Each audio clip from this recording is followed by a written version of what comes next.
दोस्तों, जैसा कि आप सब जानते हैं कि शाहरुख का शहजादा Aryan Khan drugs cruise party मामले को लेकर 8 अक्टूबर से आर्थर रोड जेल में बंद है। शाहरुख पानी की तरह पैसा बहा रहे हैं, वकीलों की फौज खड़ी कर रखी है, मगर एनसीबी ने अपना केस इतना पक्का बना लिया है, इतने सबूत जुटा लिए हैं कि शाहरुख की हर कोशिश नाकाम होती नजर आ रही है। 20 अक्टूबर को एक बार फिर शाहरुख की उम्मीदों पर तब पानी फिर गया जब कोर्ट ने 5वीं बार आर्यन खान की जमानत याचिका खारिज कर दी। अब शाहरुख को अपने लाडले को छुड़ाने के लिए मुंबई हाईकोर्ट का रुख करना होगा। लेकिन इसी बीच एक बेहद चौंकाने वाली खबर सामने आ रही है।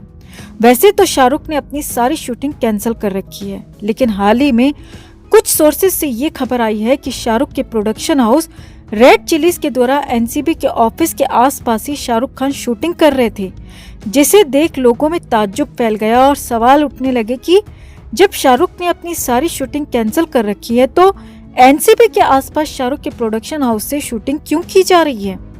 तो सामने आ रहा है कि ऐसा करके कहीं न कहीं शाहरुख एनसीबी को ये दिखाना चाहते हैं कि वो जो कुछ भी कर रहे हैं आर्यन के साथ शाहरुख की उन पर नजर है और शाहरुख बहुत जल्द अपने लाडले को उनके शिकंजे से छुड़ा ही लेंगे।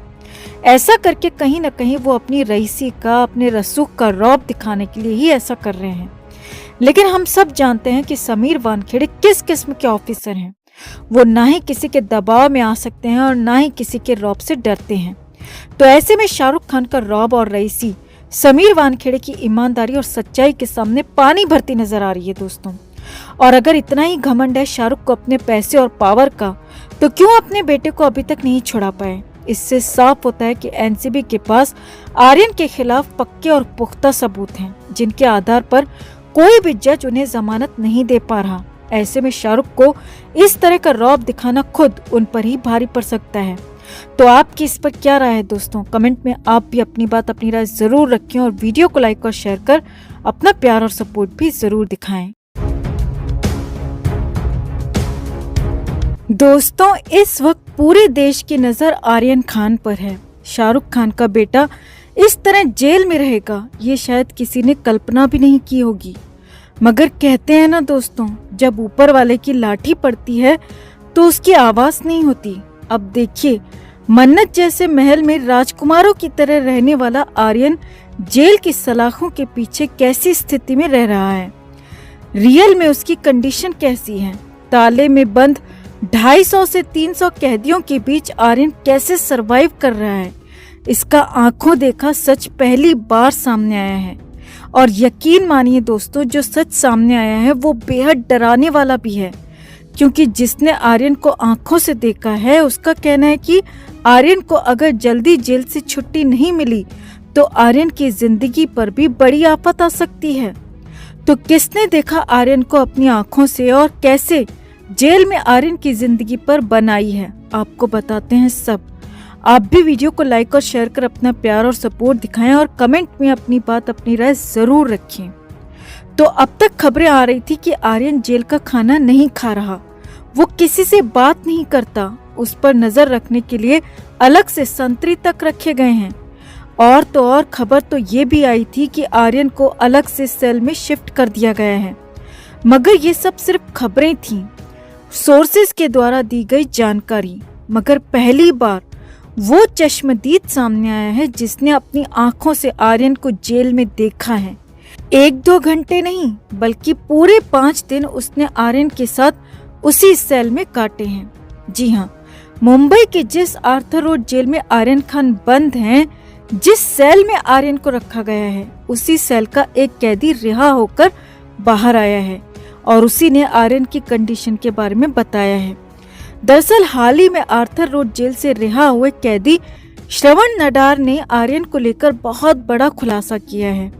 रिहा कैदी श्रवण नडार धोखाधड़ी के केस में पिछले 6 महीने से आर्थर रोड जेल में बंद था और हाल ही में उसे रिहाई मिली है। श्रवण उसी बैरक में था जहां पर आर्यन को रखा गया है। आर्यन के बैरक में खाना देने की ड्यूटी भी श्रवण की ही थी। अब श्रवण ने बताया कि आर्यन और उसके साथियों को हफ्ते भर क्वारंटाइन रखने के बाद नंबर 1 बैरक में लाया गया। यहाँ एक बैरक में 4 सेल होते हैं और एक सेल में 100 कैदी, यानी कि 4 सेल में 400 कैदी। सब एक दूसरे से सटकर सोते हैं। हिलने डुलने की भी जगह नहीं होती, सबको चिपक कर सोना पड़ता है। एक सेल में 4 टॉयलेट हैं, जिसमें एक वेस्टर्न और 3 इंडियन हैं, और आर्यन भी उसी सेल में रह रहा है। जगह बहुत छोटी है, या तो बैठ सकते हैं या फिर पैर सिकुड़कर सो सकते हैं। करवट भी लेना मुश्किल है। श्रवण ने बताया कि आर्यन ने पहला दिन जेल की सिर्फ चाय पी थी। इसके अलावा उसने जेल का ना तो कुछ खाया और ना ही कुछ पिया। वो बस कैंटीन से बिस्किट चिप्स मंगवाता है। बिस्किट को पानी में डुबो डुबो कर खाता है। श्रवण ने बताया कि मैंने कई बार देखा है कि वो बोतल बंद पानी में बिस्किट को डुबो डुबो के खा रहा होता है। श्रवण ने आगे बताया कि जेल के नियम के मुताबिक हक का भत्ता यानी कि अपने हिस्से का खाना सबको लेना होता है। इसीलिए आर्यन अपना खाना जरूर लेता है, लेकिन वो दूसरे कैदियों को दे देता है। वो खुद कुछ नहीं खाता। कई बार जेल के अधिकारियों ने उसे समझाया भी, लेकिन वो सिर्फ इतना कहता है कि उसका मन नहीं है, भूख नहीं है। वो अपना नाश्ता, लंच या फिर रात का खाना दूसरे कैदियों को दे देता है।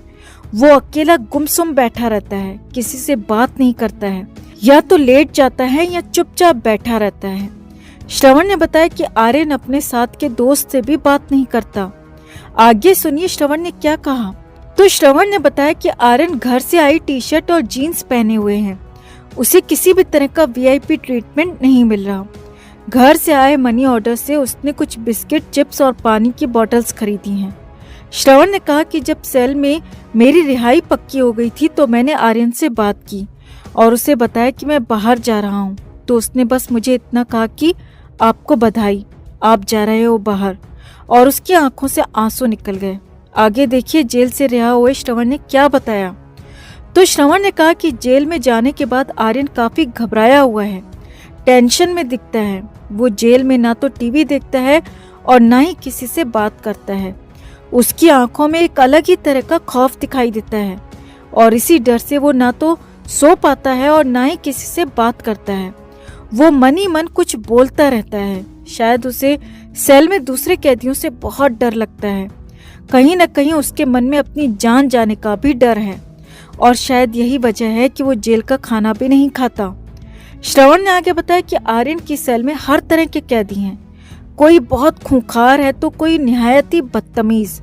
कई कैदी तो उसे अमीर का लड़का कहकर चिढ़ाते भी हैं। कई बार तो कैदी उसके सामने जबरदस्ती भिड़ जाते हैं, बुरी तरह झगड़ा करते हैं, गालियां सुनाते हैं और तो और कई कैदी आपस में मारपीट भी करते हैं। मगर आर्यन कभी किसी को भी पलटकर जवाब नहीं देता।